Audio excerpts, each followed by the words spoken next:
भगवान तथागत गौतम बौद्ध की पुस्तक भगवान बौद्ध उनका धम्म व थम पद को पढ़कर आया। विचारधारा में परिवर्तन ऐसे पिछड़ा वर्ग के समाज सेवी महेंद्र सिंह रावत ने उनके लिए ऐसा कहा, जो हिंदू राष्ट्र का पूरे भारत तांडव कर रहे वह सोची समझी रणनीति है, वह संविधान विरोधी भाईचारे में आत्मघाती जातिवाद का जहर दे रहे। सुनिए खास चर्चा MS बिशोटिया पत्रकार से अधिक चैनल को लाइक सब्सक्राइब करें। नमस्कार साथियों, मैं आज एक मानवता चिंतक मध्य प्रदेश के जिला ग्वालियर के एक छोटे से कस्बे में रहने वाले, उनका गांव भितरवार विधानसभा के आदमपुर गांव में जन्मे महेंद्र सिंह रावत जी से मैं कुछ ऐसी जो समानता की बात पूरे देश के लिए रखने वाले हैं, उनसे मैं कुछ चर्चा करूंगा और समझने की कोशिश करेंगे और वो बताएंगे कि यहाँ देश में क्या फैल रहा है और क्या होगा और कौन करने वाले हैं। इस विषय पर हम चर्चा करेंगे और थोड़ी आपका PMK न्यूज़ और RS20 चैनल पे स्वागत है रावत साहब। और आप बताएं कि ये जो देश में हिंदू राष्ट्र की चर्चा जोरों से चल रही है, OBC समाज सबसे आगे बढ़ रहा है, क्या कारण है? और ये जो मध्य प्रदेश के धीरेन्द्र शास्त्री जो अपने आप को संत बताते हैं, तो उनका ये हिंदू राष्ट्र पर रैली निकाल रहे हैं, क्या कहेंगे बताएं।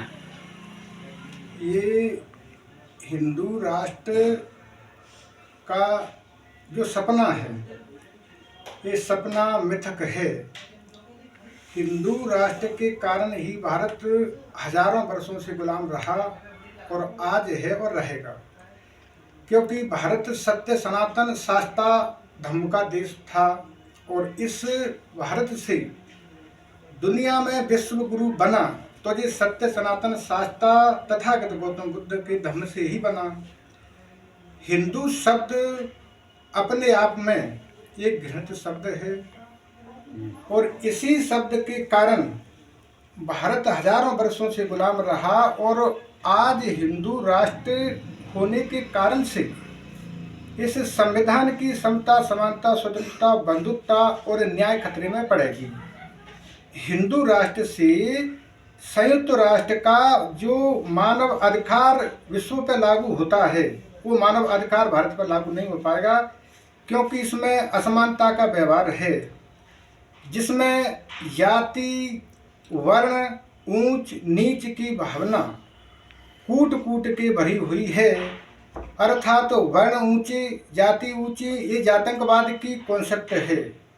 इसी कारण से भारत दुनिया का सबसे बड़ा लिखित में संविधान के होते हुए भारत गुलामी की तरफ दौड़ रहा है। और पहले भी भारत हिंदू राष्ट्र के कारण ही हजारों वर्षों गुलाम बना। जब इस देश में अरबिया आए थे, तब भारत हिंदू राष्ट्र के कारण ही तड़प रहा था, क्योंकि इसमें असमानता का व्यवहार है, मानव के साथ निष्ठुर निर्मम क्रूरता का व्यवहार किया जाता है। जैसे कि हिंदू राष्ट्र में 4642 जातियों को इनके साथ पशुवत व्यवहार किया जाता है, ना कि सत्य सनातन शास्त्रा धर्म का व्यवहार होता है। इसमें सिर्फ एक ही जाति का ह्यूमन राइट रहता है, वह जाति कहती है कि आपको हमारे धर्म को मानना ही पड़ेगा। तो क्या प्रेशर डालते हैं वो लोग? उनकी मनुस्मृति का विधान है, मनुस्मृति का जो दस्तावेज है वो कानूनी दस्तावेज है, उसमें इतनी निष्ठुर निर्मम क्रूरता से भरा हुआ है कि मानव को मानव नहीं माना जाता। वो पत्थरों के भगवान को बना करके पत्थरों को भगवान बनाने में तो सफल हो गए, मगर हजारों वर्षों से किसी एक इंसान को इंसान नहीं बना पाने में ये विफल हुए हैं। इसी विफलता के कारण हमें अफगानिस्तान मिला, इसी विफलता के कारण हमें पाकिस्तान मिला, इसी विफलता के कारण हमें बांग्लादेश मिला, इसी विफलता के कारण हमें सीलोन, जो श्रीलंका संस्कृत भाषा को सीलोन पाली भाषा का शब्द है, हमें श्रीलंका मिला, नेपाल मिला, थाईलैंड मिला, मलेशिया मिला। तो भारत अखंड राष्ट्र था। इसको खंड खंड राष्ट्र करने वाली आतंकवादी आज कह रहे हम जाति तोड़ो और भारत को जोड़ो। ये जाति के पूरक हैं। जातीय पर चल के ही बाबा बागेश्वर, न तो ये बाबा है और न ये शास्त्री है, न जी कृष्ण है। यदि कृष्ण आप हो तो कृष्ण का अर्थ है श्रीमद् भगवद गीता। 700 श्लोकों में से आपके पास एक भी तो श्लोक नहीं है। रामचरितमानस में से 7 खंडों में से आपके पास एक भी 7 खंडों में से खंड नहीं है। आप माया मंडावी हैं। ये माया मंडल के सिवा और कुछ भी नहीं है। अड़मा गरमा महिमा लगमा ये माया मंत्र है। इसका गुरु भी राम भद्राचार्य, कहने में हमें लज्जा आती है क्योंकि वो असली में तो अंधाचार्य देश को बनाना चाह रहे, अंध राष्ट्र देश बनाना चाह रहे, जबकि भारत दुनिया का लाइट ऑफ एशिया का देश, प्रथम प्रकाशवान पावन और पवित्र भूमि भारत है। आज आप हिंदू राष्ट्र बना रहे हो, कल इस्लाम को मानने वाले दशमेश पिता गुरु गोविंद सिंह के मानने वाले कहेंगे कि हम खालसा राष्ट्र बनाएंगे, तो वह खालसा राष्ट्र बनाएंगे।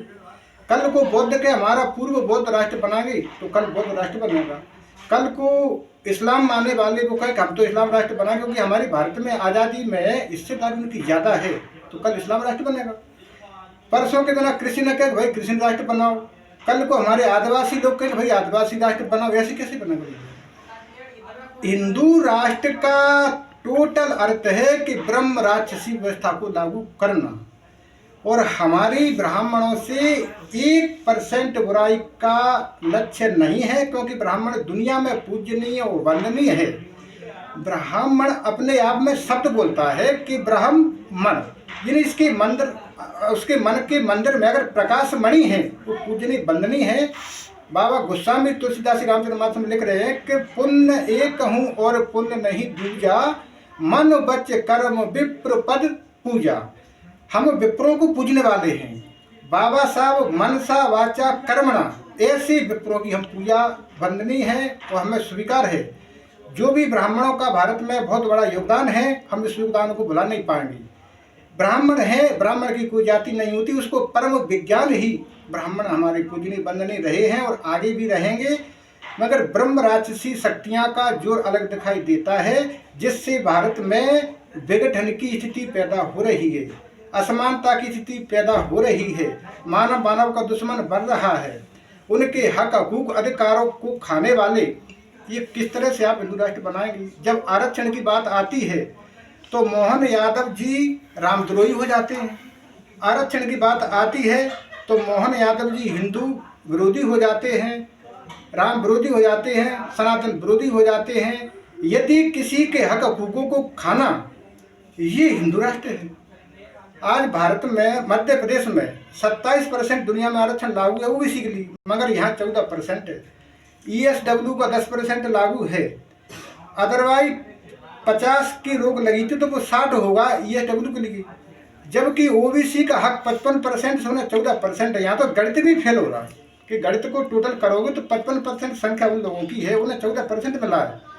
यदि उन्हें 27 मिल जाएगा तो मोहन यादव हिंदू नहीं है, रामद्रोही बन जाएंगे। जबकि मोहन यादव राम स्नेही है, मोहन यादव कृष्ण वंशी है, मोहन यादव श्रीमद् भागवत गीता के यथार्थ में विश्वास रखने वाला। यदि किसी के हक खा जाना, ना हक का खाना ही हिंदू राष्ट्र होता है। राम राज्य में तो ऐसा नहीं हो सकता, क्योंकि राम रमापत कर धन लेहू और खेचहो चाप मिटहो संदेहू। आप भ्रम में पड़े हुए हो और आप हिंदू राष्ट्र बनावे चल पड़े हो, ये तो नहीं हो सकता। तो क्या ये सीधा सीधा सा मैं कहूँ कि जो शास्त्री जी हैं तो सीधा हिंदू राष्ट्र बनाने पर सीधा ओबीसी का विरोध कर रहे हैं, क्या क्या कहेंगे? ये उनकी पुरानी फितरत रही है। 1992 में मंडल और कमंडल आयोग जो चला था तो बेचारा ओबीसी वर्ग हिंदू है, हिंदुत्व का वो गुलाम है। तो गुलाम अपने पशुता बना करके इंसानों को कहीं भी धकेल सकता। उन्हें दिल्ली जाना थी तो उनका ओबीसी मंडल आयोग रिपोर्ट लागू होती, मगर उन्हें कहाँ ले गए? अयोध्या में। जो कि अयोध्या में उसमें कईयों लोग, मीणा समुदाय के लोग जो गुम्बद से गिरे थे, आज उसकी कमर टूटी है। कोई हिंदू आज 30 साल तक उसके दरवाजे होने नहीं गया। कौन से हिंदू राष्ट्र की बात कर रहे हो? तो क्या ये सीधा सीधा सा फंडा ये है कि ये अपने ही शास्त्रों को उजागर करना चाह रहे हैं क्या? ये शास्त्रों के विपरीत काम है। शास्त्र सम्मत मनसा वाचा कर्मणा, ये शास्त्र के विपरीत है। शास्त्रों में कहीं हमें श्रीमद् भागवत गीता हमारे पास एक प्रकार की नहीं, 8 प्रकार की रखी हैं, 3 प्रकार की रामायण रखी हैं, गुरु ग्रंथ साहब रखे हुए हैं, उनमें हिंदू राष्ट्र शब्द कहीं से आया ही नहीं है। हिंदू राष्ट्र शब्द एक काफिरों को दी हुई गाली है। हिंदू और हिंदुत्व ये दो एक नहीं है। हिंदुत्व काफिरों है और जो हिंदू है वो कुफर है। यानी हिंदुत्व गद्दार है और हिंदू गुनहगार है। हिंदुत्व बेवफा है, हिंदू वफा है। ये देश के साथ हमेशा शरारतें करते रहते हैं। ये शरीफी से न तो इस देश को इन्होंने जीने दिया और न शरीफी से ये जीने दें। ये शरारत है और हिंदू राष्ट्र वगैरह ऐसा कुछ है भी नहीं, विधान में नहीं है, विधि में नहीं है, प्रकृति में नहीं है। ये संविधान को खत्म करेंगे? संविधान को खत्म करना उनका एक परम उद्देश्य रहा है, क्योंकि संविधान को आरएस वालों ने आज तक माना ही नहीं और ये मानेंगे ही नहीं। क्यों कि संविधान से इनकी जो जातिवादी मानसिकता है उसकी विचारधारा खत्म हो जाती है। और मनुस्मृति का जो दस्तावेज है, इनका कानूनी दस्तावेज है, इस कानूनी दस्तावेज से क्या हो जाता है कि एक जाति की 4642 जातियां गुलाम बन जाती हैं। उसमें समता, समानता, स्वतंत्रता, बंधुत्वता और न्याय खत्म हो जाता है। उनके साथ फिर अन्याय होने लगता है। समानता में असमानता आ जाती है और विषमता देश में फैलती है और स्वतंत्रता की जगह वो परतंत्र हो जाते हैं। इनके पास यही कारण है, क्योंकि ये ब्रह्म, शब्द ब्रह्म की हत्यारा अगर है तो ये हिंदुत्व है। क्योंकि शब्द ब्रह्म की हत्या हम नहीं होने देना चाहते, क्योंकि शब्द ब्रह्म की हत्या सबसे बड़ी हत्या है और शब्द ब्रह्म का हत्यारा ही ब्रह्म राक्षस होता है। जो शब्द ब्रह्म को पकड़े वो परम ब्रह्म को पकड़ता है। तो अभी आप देख रहे थे, ये महेंद्र सिंह रावत जी हैं, एक समाज सेवी हैं, डबरा जिला ग्वालियर के रहने वाले हैं। इनसे हमने चर्चा की और अगर ये खबर और इनका स्टेटमेंट अच्छा लगे तो पीएमके न्यूज़ और RS20 न्यूज़ चैनल को लाइक, फॉलो, सब्सक्राइब करें। जय हिंद। ये एक दिन की रोटी नेता पैदा करने में लगा दो, एक दिन का समय लगा दो। एक दिन की रोटी और एक दिन का समय जब लगाओगे, अपने रोटी और अपने समय से अपने आजादी की दास्तान को तुम्हें लिखना है, आजादी का अध्याय लिखना है, आजादी की जंग को जीतना है, दूसरे के भरोसे नहीं। अपने पुरुषार्थ को झांको, अपने अंदर जो कुवत है, जो तुम्हें अधिकार मिला हुआ है। हमारे पैर में अगर चोट लगी है तो आप अगर दवा खाओगे तो हमारा दर्द खत्म नहीं होगा। जिसके पैर में चोट लगती है उसको दवा खानी पड़ती है। आने वाले समय में अपने नौजवानों के भविष्य को अगर सुरक्षित रखना है तो उसके लिए एक सार्थक प्रयास करना पड़ेगा। और ये जो पंचायतें होती है ना, जाति और धर्म का झांसा जो दिया जाता है, इसमें पंचायत में लोग उलझे रहते सारा जीवन, कोई निष्कर्ष नहीं निकलता।